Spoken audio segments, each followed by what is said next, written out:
everyone. Welcome to another episode of Deliberately Intentional with me, Remi Fagbohun. I have an amazing guest in the studio today. One of my really good little sisters, Mokut Udofia. Welcome. Thank you, Sissy. Thank you. I'm excited. Let me be intentional with sharing with you guys how I meet people. And I'm going to try and do that with every single person that I bring to the show. We met at a dinner held by Debola Williams in New York City. And she was a guest. I was a guest with my husband. I can't remember what you were wearing, but I think she made a compliment about my shoes. Yeah. She made a compliment about my shoes. I was wearing black and black as usual. You were wearing... I remember that day I was wearing a black leather pants and a shirt, a black shirt. It was the 7th of November, to be precise. Yes.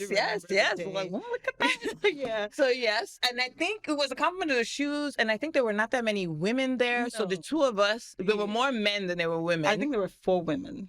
There were 4 women. There was one beside me and another one, yeah. So, but like it or not, and I think you had already, were you already following me? And then they said something No. Okay, so this is how it happened. So I'm going to tell the story. Oh, please. So it got to a point where we were asked to introduce ourselves. And I kind of mentioned that the day before was my birthday. And you went, oh, my fellow Scorpio. And I'm like, okay. See, this is how you don't realize that the things that you say, how it impacts other people. Absolutely. And then at some point you asked me, how old are you? I told you. And you said, are you married? I said, no. And then you said, are you dating? I'm like, no. And you're like, huh? Because she's cute. Then you give me your phone. And you're like, put your number in there. I'm like, oh my God. Who's this lady? But she dressed really nice. She looked amazing. So I gave her my number. And I feel like that was the beginning of such a valuable friendship. Aww. Yeah. But let me tell you who she is. Mokut is an intellectual and property attorney. Mm-hmm. Did I say that the right way? Intellectual property and technology attorney. Okay, well, I should let her do her own intro. Mm-hmm. So, yeah, you do your own intro, because let me not say it wrong. No, I'm an intellectual property and technology attorney. You did get it right. Yeah. And she's single in New York City. Oh, geez. Yes, I am going to say that, because it is something that it's personal to my heart. I know. I know. Every single time I see her, that's one of my first questions. So how far are we dating? Yeah, always. I'm very consistent, and my reason for bringing that up is our topic today is intentional dating. I've always believed that you need to have dating in your purview, just like you have your other life goals. Right. Everything, it all goes together. This is a choice that's going to make the person that you end up dating, you could potentially marry. So you and that's the rest of your life. People put so much intent towards, my life goals, I want to achieve this, I want to get here, I want to get there, but they don't put as much thought into the fact that, okay, who am I going to spend the rest of my life with? Thoughts? True. I agree with that. It did take me a while to start dating. I started dating really later in life, and when I did, I don't think I was intentional, because when I met my ex, it was just, we met probably in church or something. That's where most people meet. And because I thought that was the person I was going to marry, I just felt like, okay, yeah, this is it for me. But when I moved to New York and I moved single, and I became single when I moved here, it was just tough. I'm like, okay, so now I'm back on the streets. What do I do? Where do I start? And then I freeze, because I'm like, okay, I don't want to get into all of that. Yeah. Do you find that, so what is dating? I was about to say that, do you find that dating in New York City is hard or easy? I would say both in a way. It depends on how you approach it. Really. Okay. New York City is a big city. It's the Big Apple. So it's like you always say, you have to be intentional about dating in New York City. There's so many people with diverse backgrounds and cultures and, interests, which means that there is a wide array there's a pool of people out there. You just have to decide, what do you want? Who do you want? How do you want to get that person? That's the way I see it. And that's my approach to being intentional, with dating in New York City.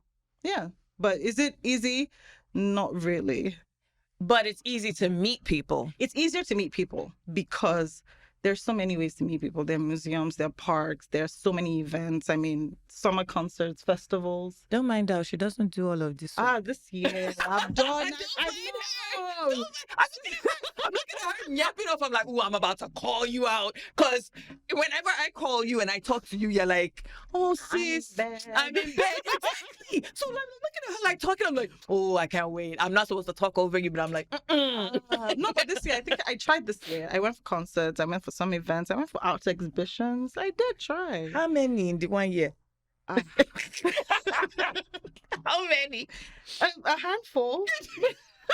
There are how many days in the year? And how many did you go out? Baby steps. Do you want to tell them how old you are? No.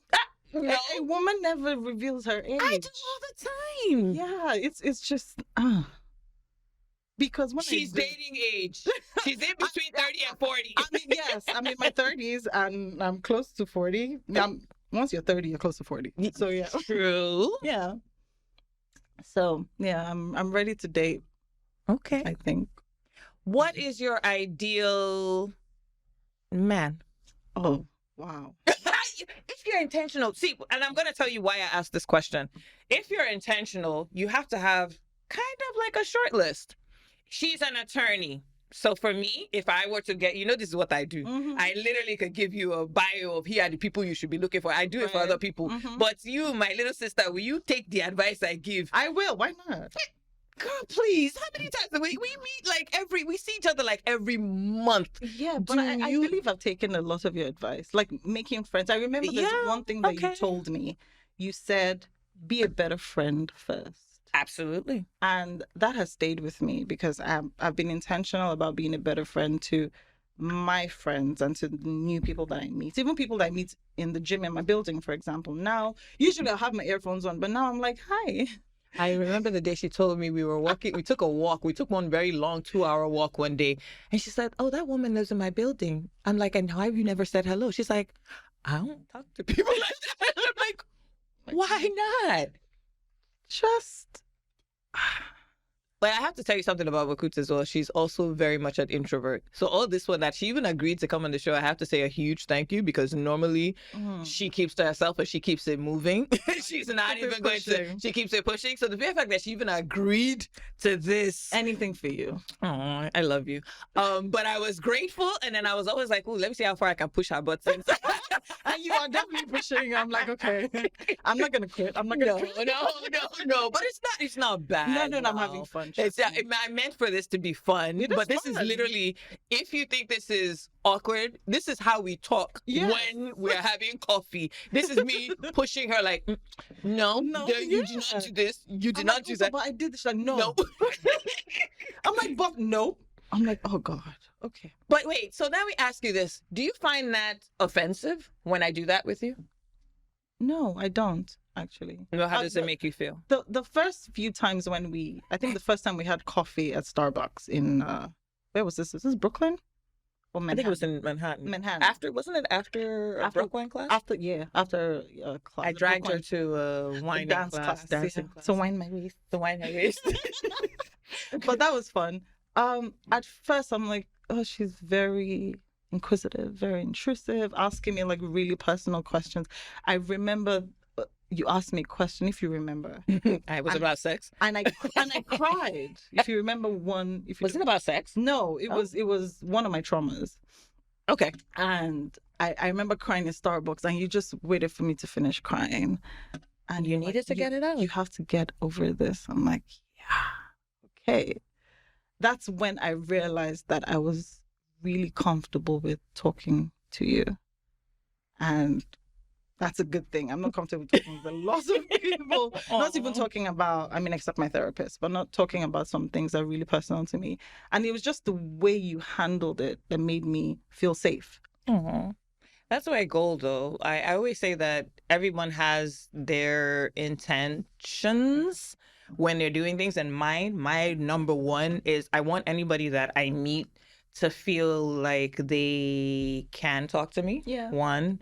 And two, to feel like, you know what, whatever's going on with you, you've got somebody that's going to that's got your back, or that even if it's just in 5 minutes, sometimes it might just be one conversation with a person that I'll ever have, but I'll meet them years later and they're like, it stuck with me. Yeah. But that's also what has happened to me in my life. There are conversations I've had that I distinctly can remember where I was, what I was doing, and how impactful that person taking time out to talk to me, how it made me feel. Yeah. So for me, it was like, it's like full circle. It was like, what was done to me is what I try to do with everybody I meet. And yeah, even with this whole company situation, this is me trying to be intentional with other people. But let's get back to dating in New York City. Mm-hmm. Yeah. You said that it is easy and it's also hard to date. What makes it easy for you? What part of it is easy? The part where there's so many places you can go to. I mean, there's so many restaurants. I think this was yesterday or two days ago. A friend of mine sent me a post that said that it will take you 22.7 years to go to every restaurant in New York City. Wow. I don't think I know those stats. And I was like, wow, okay. Though for me, one thing I prefer to do is not go to a restaurant on the first date. Why? Because I feel small talk. I mean, we were talking about small talk earlier. She doesn't like small talk. I don't like small talk. I love small talk. And because I don't know what it is. We're gonna work on that next. I just feel like hello, how are you? Fine. How was your day? It was okay. For me, I like deeper conversations. But I feel like if we went somewhere else, for example, a park, a museum, take a walk, a festival, an art exhibition, that gives me more of an insight to how you respond to things, how you think, because I like to ask questions about different things, not just about food and we're eating and talking at the same time. I don't know. I don't really enjoy it. Maybe on like a second, third date, we would go to a restaurant. We'll go somewhere nice. That's the way that I see it. Okay. But do you realize also that you can be intentional with the questions you ask too? I think that's when you started talking to me about small talk, I'm like, I'm going to have a list of questions for you. Because it's really about, who says you have to talk about the food? Who says you can? No, I'm not. I get it doesn't have to be about the food. Maybe it's just me. I feel like there's only so much that you can talk about over dinner. Yeah, I'm gonna work on that. That is definitely. I can understand where you're coming from, and you can say that okay, it's the art, and I don't know, but what's the difference between that and a park? Because I feel like I could see the person's mannerisms and reasoning and how they respond to questions better, or at the park versus dinner. Yeah. Okay. That's one art exhibition or a museum, and how they think, how they reason. Right. Okay. I find that with questions. The questions I ask will throw you for a loop. So I think that's what because if you remember, you're saying that when we talked, if you look back and you think about the conversation you said you had with me, it was over coffee. And it was just, if it's coffee, I get that, but over food. Okay. Like I said, it's, okay. It's me. Is it? I know New York is very diverse. How are you finding the diversity helping with dating? It's interesting because you get to meet different people from different culture and not just Nigerians. Yeah, different races. And I'm not, particular about equal opportunity. For all, yes. I am all for that. I'm the one that pushed you on that. I'm like, you need to open it up. Who says it has to be African? No, I actually, I'm not like big on Africans. You know this. Yeah. But, and I find it interesting because it's easier to see how other people from other races think and their interest. And again, some of the things I'm interested in are things that people from other cultures are interested in. So, I gotta share one of those amazing things that she's very interested in: NASCAR, Formula One. But I actually, when you said that to me, I'm like, I'm gonna ask you on here. You've never told me that, and I've never seen you go for any of it. You've never gone. Have you gone to Daytona? Do you follow me on Instagram? I do, but I don't think I've ever seen. I don't. Wow, you go? I post a lot. Like my friends and people who know me on social media are like, okay. She posts about F1 all the time. Do you go? No. So Okay. I did plan to go for one in Abu Dhabi, but that didn't work out for a different reason. But I'm planning to go for one next year in You Monaco. better. Oh yeah, I Better. really What wanna about go. Indianapolis? Isn't that where they NASCAR? No. No, I don't do NASCAR, just F1 mostly. It's not the same. No, it's not the same. How do I know? It's not the same thing. No, See, the, I'm about to the get cars are schooled different. on Formula One versus what? Daytona. What's the other one? NASCAR is different from Formula One. How about I thought it was all the same? No, it's not the It's same. not the same. Yeah. Yeah. So her other interests, fitness, Yeah. martial arts. Those ones I knew. She has a katana. She has a katana. I was about to say a sword. I was about to say a sword, and I'm like, sword. That's a katana. but I was like, I paused for a second, like before she crucifies me, that I said the wrong thing. But are you not meeting people in that space? Are there? I'm sure. Don't you remember watching every single movie? It seemed like everybody had a sword of some kind. That they had that interest. Is there no? Maybe if you came to my dojo, you'd realize that it's not. They're probably much more like older people. I don't know. Maybe it's the kind of martial arts I practice, but Gotcha. They're like mostly older people, or maybe very young people. Are there groups? No. Sword Collectors Anonymous. Oh, so sometimes we do have conventions or seminars. Yeah. I could be a wing woman at a convention. I would love that. I'll be like, yeah, him. He looks like he's available. Rope him in. But yeah. I get that. Yeah. I find that a part of a key component of intentional dating is that you have to find people that have at least similar. They don't have to be the same interests, but at least have. You're interested in martial arts, even if your martial arts is a little different from my own, it will still work. All join, as we say in Nigeria. But I find that I'm wondering how we in that space. Because you've never told me that you met anybody in the martial arts space per se. No, I haven't actually met anyone in the martial arts space. Even at the conventions? No? Or you've not been to the convention? I've been to one in DC. I think I just didn't. Okay, that was my fault. I'm just remembering what I did. What? After the seminar, I left, and people were like, "Oh, we're going for coffee and food," and I said, "Oh no, I'm going back to my hotel, and I'm going back to New York." See, I'm at least you're myself. It's okay. I'm happy you're reporting yourself. But what she just said is literally probably all of you listening to this intentional dating episode, every single one of you. You go to the event, you don't do any small talk, then you're like, I didn't meet anybody. Or even if you did do any small talk, hi, here, keep it moving. Yeah, that's me. You don't. So how is a person going to get to know you? How are you going to get to know the person? I'm going to repent after this podcast. Literally, I'm going to write you notes that you're... What? Yeah, I'm going to have here's your small talk notes. I do that with other clients. I already have it. I have it already. So it's not going to be hard to do. Here's what you need to say. And you can maneuver it any which way. Right. But sometimes you need to understand that these people don't, and that's what I believe about dating. You don't know me from this cup. I look like a sexy cup, but you don't know anything about what's in it. Until you ask me a question that brings up a little like every question that you ask or every statement that I make gives you a little bit more insight into the packaging. It's not just the packaging. The inside too is looking kind of good. And that's what people don't realize that you kind of have to do with every conversation with a person. You kind of need to give a little bit of yourself, but you also know you. They don't know you. But you also think I think he's kind of cute. But is there anything more to the cuteness? Because there's at this point, when we're young, all it is cute. Yeah. As you get older, you realize cute is wallpaper. It's just wallpaper. Yeah. It could be sexy wallpaper, but it's still wallpaper. You need it to be more than just cute. That's true. So each question you ask, I remember when we talk about my own dating history, I'm brutal. Let's see what's the lay of the land. You're cute. I'm sure I'm not the only one thinking you're cute. So what's your story?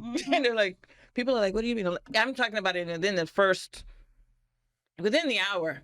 Yeah. Within the hour, I'm like, we're going to get into that sex talk. And it's not because I want to jump in your pants. I just want to know what's going on with you. Yeah. And I think that, I know that you always say that's aggressive. Yeah, but the funny thing, I started doing that. Hey, I started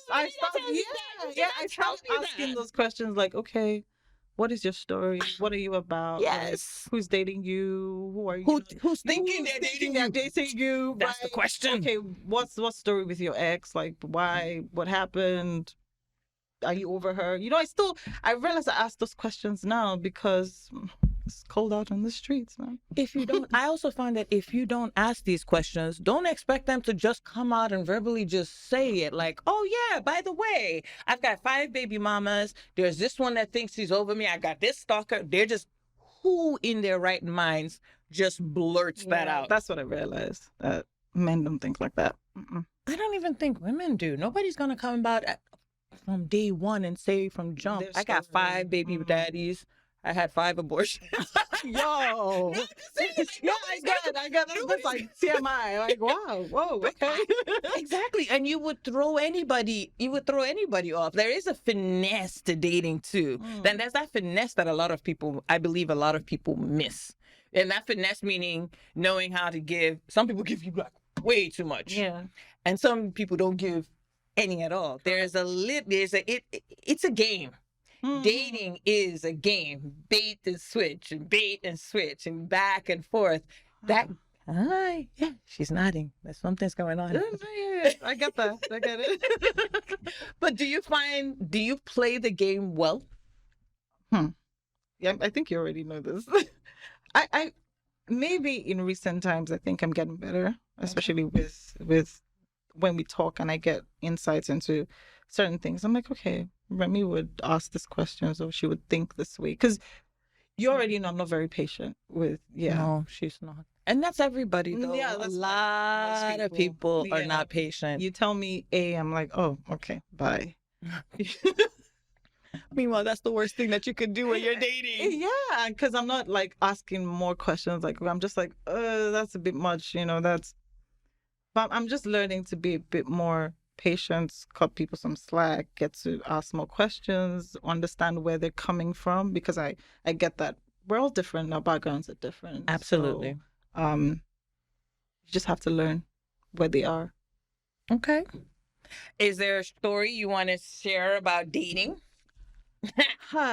Do I have a story? I'm not sure I have a story. I think for me that I've had a bit of a clash moving to New York and realizing, or maybe moving to the United States and realizing that sometimes you go on dates and you share the bill, you split the bill. And it happened to me once and I'm like, huh? You see?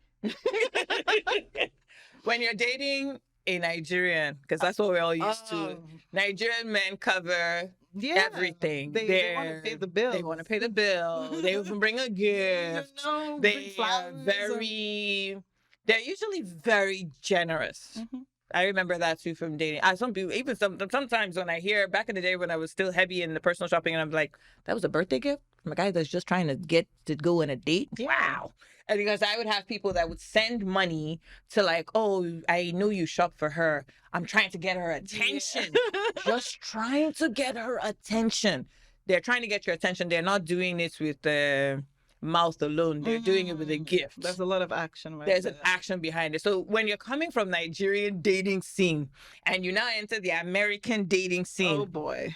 It's like night and day. It is completely different. And so it took me a while to understand that, oh, it's a thing. Because I found it a little offensive.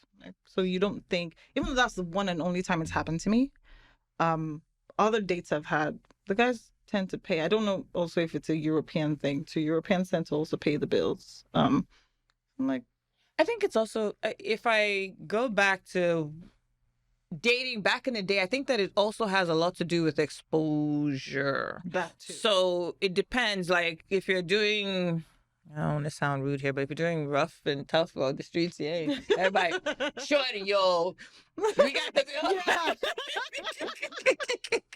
Yo, you guys, just like there's that. And trust me, we've all been there. Because at one point in time, we all did just cute. And then afterwards, you're like, ooh, This isn't going so well.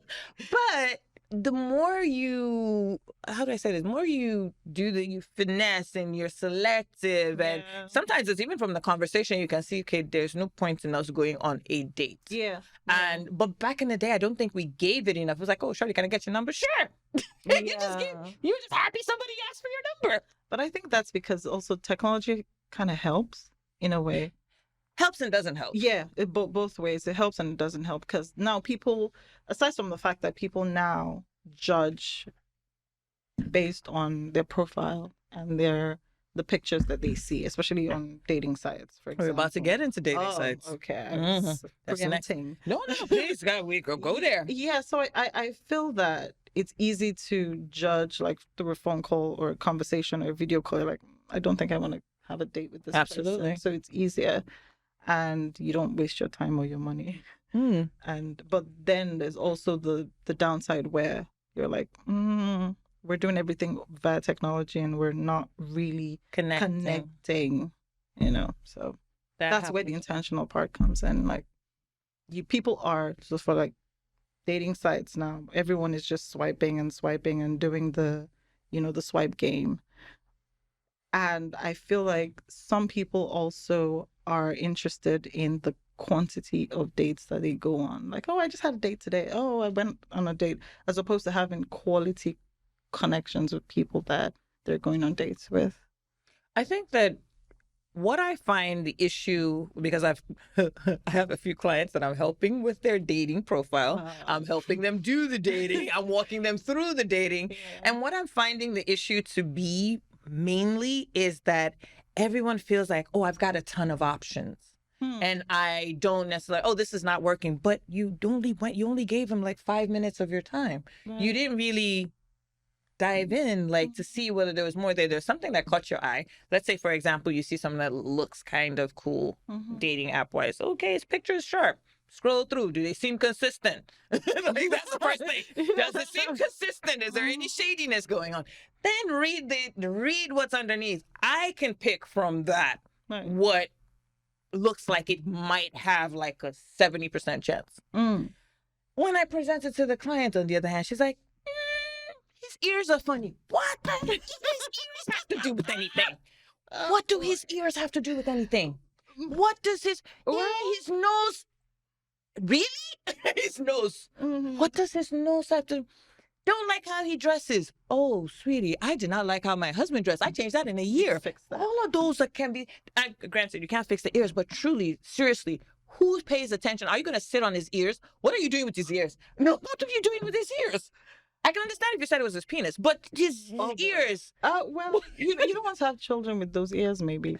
I don't know. Oh my God. I'm just saying. I'm trying to be her advocate here. Like, maybe she wants kids with, nice nose and nice ears. But I understand you want to be intentional, but you do see how that just makes you the person seems so superficial. Yeah, very superficial. He has everything else that you say you're looking for.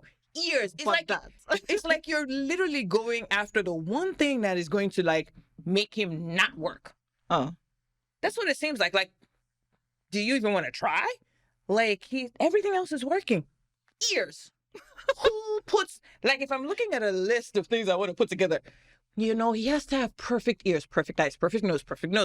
Do you have all that perfection? No. Again, that's what I find to be the biggest issue. I agree with that. I absolutely agree with that. There is no perfection. We're not perfect. I know all of my flaws. You would take me as I am. If it works for you, great. It does not work for you, bye. Bye. You agree? I absolutely that part you agree with. No, I agree. I'm not superficial. I don't. Yes, of course, it would be nice to. Packaging is good. Yeah, exactly. It would be nice to be with someone who has great packaging. Packaging is good, but 6 packs. We're matching 6 packs and all that. I'm just that ship sailed a while ago. I had a 6-pack, but I did not have a 6-pack when I met him. He was scrawny. Oh. He was really skinny. The pants were not even sitting well. They were dropping. Wow. He was really... I need to show you a picture. Next time you come over. He was super skinny. Charles is bigger than he is now. Yo. No, I'm not kidding you. When Charles was super skinny, he will tell you that he was very skinny. He didn't believe that he could gain any weight. Then I came into his life and all of a sudden, woof. And I'm like, wow, God, come. Let's bring it. Yay. When you have somebody taking care of you, it tends to make a difference. Peace of mind. Peace of mind and food.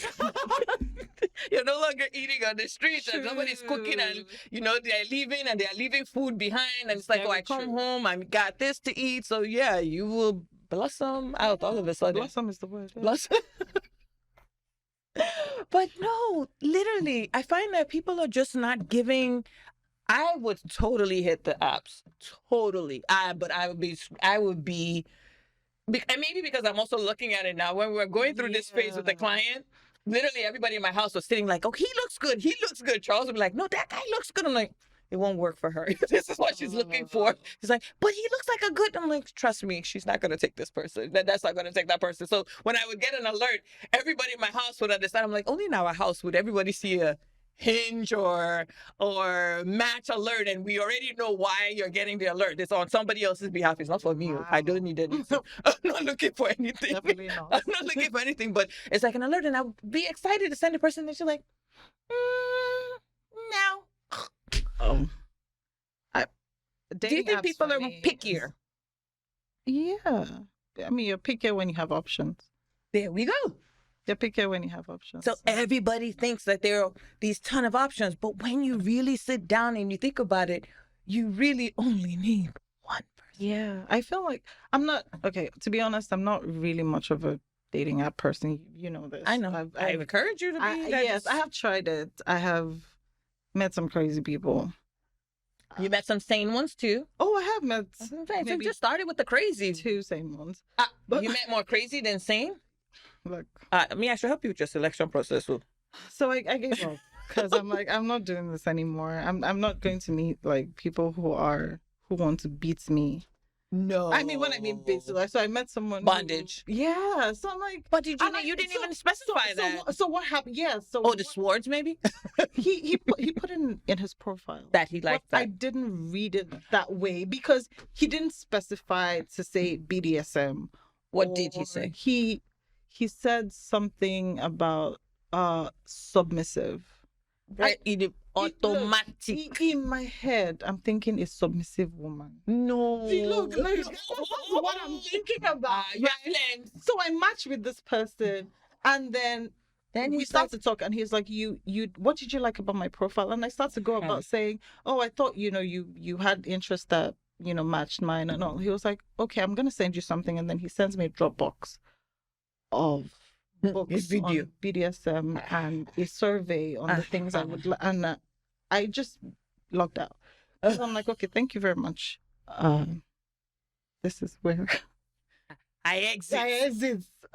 So, but you have to acknowledge that in this case, he did specify. We just didn't know what that meant. And I had this conversation with people a lot, whereby we could all be speaking English, but how I'm going to take that English you took or you said and how you meant it, 2 completely different things. Uncle should put BDSM day.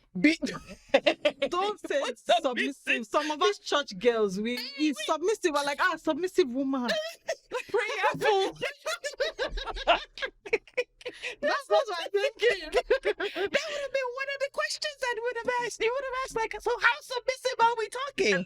I mean, I didn't even have to get there. He told me immediately in the drop. This is good. Yeah, so this is fine, at least on the first conversation. But this is not crazy, though. There's a girl out there for that. I agree. Maybe not there is. I know 50 Shades of Grey, 50 Shades of Grey was a hit for a reason. It was. So there are people out there that are into that. True. Well, it's not you, and I'm not saying that should become you either. That's not you. Jesus. But he did put it. He put it in there, and I'm happy. Whether you like it or not, I'm actually kind of happy that he actually said it. You guys hadn't gone. It's not like he had gone for weeks. No. There you go. So this is that guy was intentional. No, so that was good. Yeah, he was very intentional. Yeah. Like, okay, just in case you might have missed it, let me see how you feel about this. And I think that's actually what we sometimes as women we get a little afraid of saying what we want or actually even sharing anything about ourselves. Like, okay, let me read what is going on first before I say or show who I really am. Me, I'm queen of showing who I am from day one. You would know exactly the kind of person I am from day one. But what about you? I'm first, usually I like to read the room. And if it's someone that I want to pursue, then I would lay my cards on the table and say, this is me. But you don't really show who you are until you... I don't really show all of me. Of course, I mean, I can't show all of me, but I don't really do that.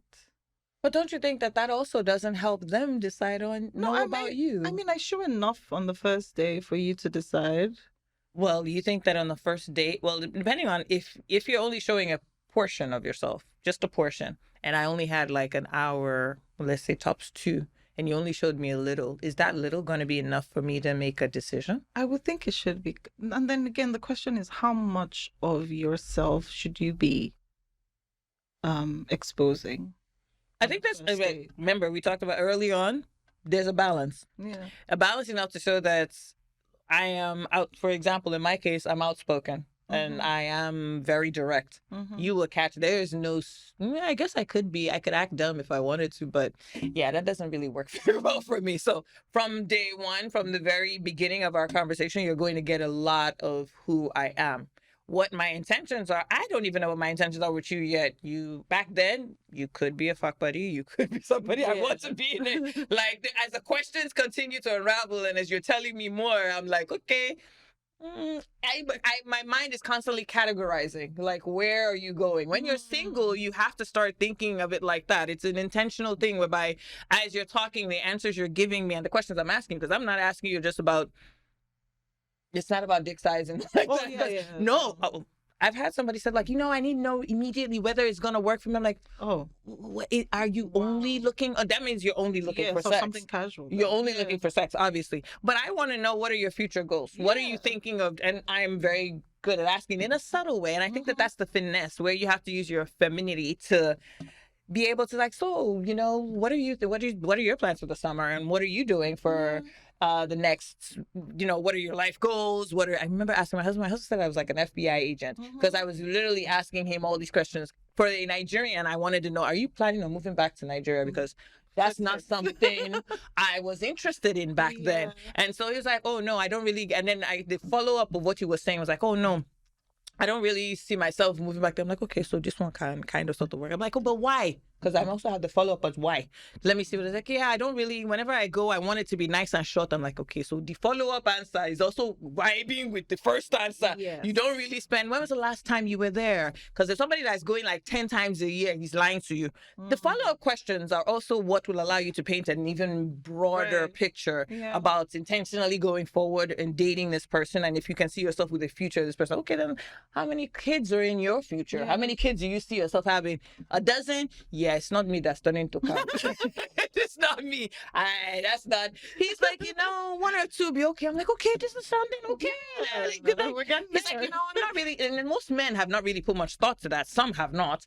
But he was like, oh, maybe 1 or 2, tops 3. In my mind, I'm like, I had said 0. Tops 2. Okay, we can be somewhere in the middle. That's so. But my point is, it depends on your answers. That the answer the person gives me back to my questions, and also the kind of questions you're asking me. Most people don't even have a rough list of questions. They don't have a list of even what they're looking for. I knew I wanted to be with somebody that was tall, so I'm not even going to talk to you if you're... One of my friends used to make fun of me back in the day, like, you are tall. Hey, man, he must be fine. I said, I know what I like. I don't want my eyes to wander. Yeah, I don't want my eyes to wander. Let's be honest. People that cheat, there's a reason why they cheat. It's either what you have at home is not captivating you enough. So you want a little bit to be there. I'm not saying that's the only thing that needs to be there. There has to be more to it. Correct. But some people don't even have that. You're going on a date. It's kind of like going for a job interview, but you don't know the job that you're going for. No. But it's the same thing. Yeah. And then a date is like a job interview. It is an interview. Yeah. And it should be treated as such. But we don't treat it like that. Yeah, I feel like I think recently I've been doing that. But I also, maybe sometimes I'm more conscious of the fact that I'm a lawyer and I don't want to appear. I think it's more of a mental thing. It is a mental thing. I don't want to bring like, your lawyerly self. Lawyerly. I remember I went out on a date with someone, and before we went on the date, I was already asking questions online when we were talking, and then he sends me a message, and he said, "I love your questions, and I would love to meet you." And then we met up, and when we met up, he had a list of questions for me. I love it. It was amazing. I enjoyed the dates. I love it. I mean, we had multiple dates. Like, you know about him. We had multiple dates. I'm not sure which one. But anyway, we don't know. Which one was this? We'll talk about it later. Okay, babe. But yeah, we had multiple dates. Unfortunately, it didn't work out. But it was just I realized that you like that. Yeah, I like that. I like the intentionality of having questions and knowing exactly what you want, knowing your expectations and your boundaries as well. Yeah, that for me is. It was sexy. It was. It was a turn on. Mm-hmm. Yeah. And I think that whether you like it or not, a lot of people do not do that. They get scared. Yeah. They get intimidated. They feel like, oh, I don't want to come off. I have always been, this is 20-something years later, and I feel like I am still, if I were to date now, I'd be deadly. Because all the things I know now, I didn't even know half of the things I know now when I was dating back in 23 years ago. If I dated now, it would be all over. It would be all over. But I'm now using all of those skills to help other people. I'm helping other people date intentionally, and I'll be happy there sitting at their weddings and looking like all yes, nice. Like you've told me several times. I've told her. I said that I want her to have her kids while I can still help. I've said that. My kid. Please. It's only one. Only one. Oh wait, we never talked about this. Yes. You only want one? How come? I said it, but I've done one. I would have done one more with Charles. Actually. Really? Oh yeah, you did this. Oh yes. No, but I've always only wanted one, even from when I finally we are going to talk off. We are going to talk off here. One is not okay. Ogini. I did a lot of work with Charles with him being just an only child. I didn't know. Okay, so I didn't have any friends that were only children at all. Okay. So I didn't know that there is a way that only children behave. I was literally only thinking about myself. Okay. And when I was thinking about myself, I was thinking of, okay, back then I was only thinking of exit strategy. Don't ask me why. Because of what happened with my mom, because of everything I knew, I was only thinking like, I need what if I need to escape? I can carry him. That's the way that I'm thinking right now. Yes, you know, but you have me in your corner now. So why would you be thinking of escape? Because by the time you get to the point of you even saying you're going, if you waited this long to marry, you are going to marry for good in Jesus' name. So outside of the fact that we are marrying for good, we are putting the sense that I did not have, that I've even gotten here, you have in your back corner. Correct. Why would you be thinking of exiting? You are not exiting. I mean, not now. I'm not. No, you are not exiting. There will not be an exit. There won't be. There you go. Because nobody goes into a job thinking, okay, you know what? Here's my backup plan. Here's the job I'm going to have in line. No, you actually want to succeed there. You want to be there for as long as you possibly can. If you're happy in that place, why would I be thinking of exiting? I realized that my thinking was wrong even back then. I don't think when I'm talking to Charles now, I'm like, you're marrying for good. There is no exit. There is none. Date all you want to date now. By the time you marry, no, but it's true. Do your dating now. When you marry and you come and tell me that this is one I want to marry, I'll be like, okay, there is no cheating, no. There is no divorce. I will help you people figure it out. But are you sure this is your last bus stop? Yeah. The end. That's all my questions. I don't care if she's an alien. She could be from anywhere. I will get along with her. I can get along with anybody. The fact is, that is a person you tell me, this is my person. Yeah. I will ask you all the bullet points like, okay, you dated this person. What did you take from that? What did you take from this? What did you take from that? I will have questions for you like, okay, now how does this person fulfill all the places where you are lacking? How are they your strength? How are you their strength? What's the compatibility? So by the time I finish with your questions and you can answer those clearly, you are good to go. The things that are going to come up in between, those we can't deal with. Things that can be dealt with. So there will not be no exit. What are you exiting? Where are you going? I don't believe in the exit either. Exactly. So, and these are the things that nobody had this conversation with me. Yeah. So I was not thinking of Charles in the way of like, you just raised him by himself. He hasn't shared a bathroom with anybody. He has not shared. He didn't have to wait for anybody here. They go to boarding school. Yeah, but I hear you with the boarding school. But my point is that they're just ways that only children think because they're only around. You're always asking them. Their way goes. This is what he wants. I get to do this. I get to do that. You're not used to sharing space and time and making. So they become selfish. They can be. I've had to do double work. When I noticed those things, it was until he was grown that I started to notice. He wasn't like when he was little, happy-go-lucky, blah, blah, blah. It's until he got older, I'm like, These are the things and I'm always working on things with him. I still say it till today that there's so many things I'm still working on with my son. But in regards to dating as well, he can be very particular. You're not used to being around. The only person you're used to being around is your mom. So it's not like you had a sister and you've watched two different women and you were able to get along and figure it out. Nope. You've only watched your mom and you're expecting everybody to be like your mom. Me, your mom, I'm telling you, like, oh God, not everybody. I was not like this before. Don't think of a life like this is the 10.0 No. I used to be in a bra top and booty shorts at one point in time. I was not all this together when I was your age. But he doesn't see any of that. He only sees now. And I'm like, it's not realistic. You needed to also have seen somebody else, but he doesn't have anybody else. Or if he had a brother who had dated and he would have been able to check out some other girls by like, okay, I saw this person regularly. He doesn't have any of that. So he has a limited view on a lot of things, which I have tried as I've seen it and as it has come up, I've tried to change that. But so it's additional work that could have already been offset if he had a sibling. He has lots of friends now, but I also know the difference between having friends and having somebody that is in your house day in, day out, morning, afternoon, night, that you cannot get away from. Right. Different. And so if he says only child, I'm like, nope, you're not going to have one child. You have to at least have two. And these are the things that as I said, I didn't know. I don't have regrets, but if I were to do it over, that I would definitely have two. Have another. Okay. I would have another. That makes sense. Just little things. You're going to have to do extra work. All these things, these are conversations that, again, I said, nobody had with me. I wasn't talking to my dad when I got married. My mom was dead. So nobody was telling me nothing. I was just me chatting my course to where I wanted to go. And I was talking to my husband and he's like, oh, we should do one more. I'm like, you didn't have to go through all this thing that I just went through. Okay, I know no more. But he didn't really have nobody that was telling me anything had a basis. And everybody's like, oh, you should have one more just for, so they are two. So they are two for what? Tell me what the two will be doing. So when nobody was like, oh no, so they have somebody to play. I'm like, he would be friendly. I'm very good with friends. He will have friends. Nobody actually gave me these things that I'm telling you. Nobody had it. Because if they had told me, then I'm the kind of person that I would remember. But I didn't have anybody to have that conversation. So I always try to make sure I tell people that now. Like, hey, here's what I had to go through. With just one child. With just one child. It's amazing to have one child, but there's a lot of work to making sure that person is well-rounded.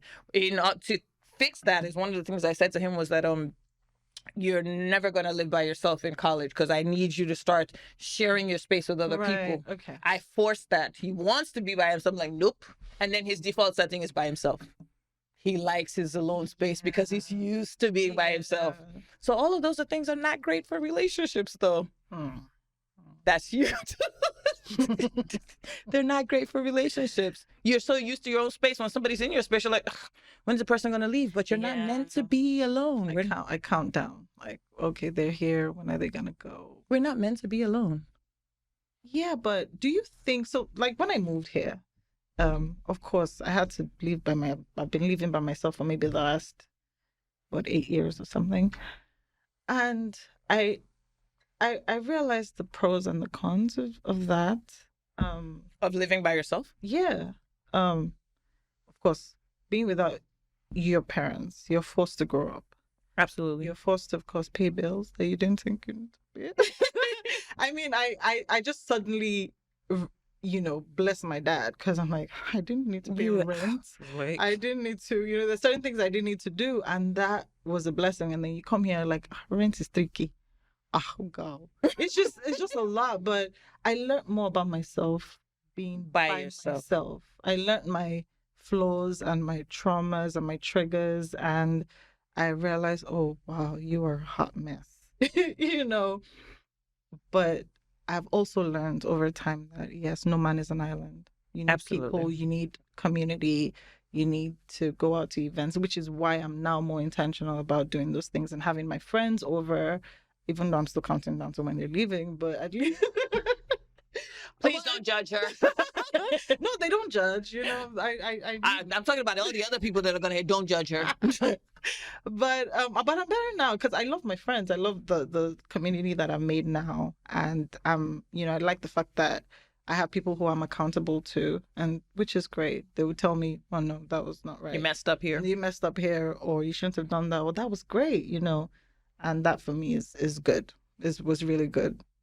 But the loneliness part is real. Loneliness is real. And on that note, we are going to wrap this up. Hey. Loneliness is very real. And that is the main reason why you need to date. No matter how many friends you have, no matter how many siblings you have, they are all going to go to their homes and you are going to be by yourself. So it's beneficial for you, whether you like it or not, to invest your time in finding that one person that is your person. They're not going to be perfect, but they are going to be the right person for you. And they will make those nights a little less lonely, those days also less lonely. All of it is beneficial for you. Thank you so much to my wonderful guest, Mokut Udofia. This is fun. You can catch us every Wednesday on Spotify, Apple, and of course on YouTube. Thank you guys. Oh, and thank you, Marv, the producer. Hey. Bye.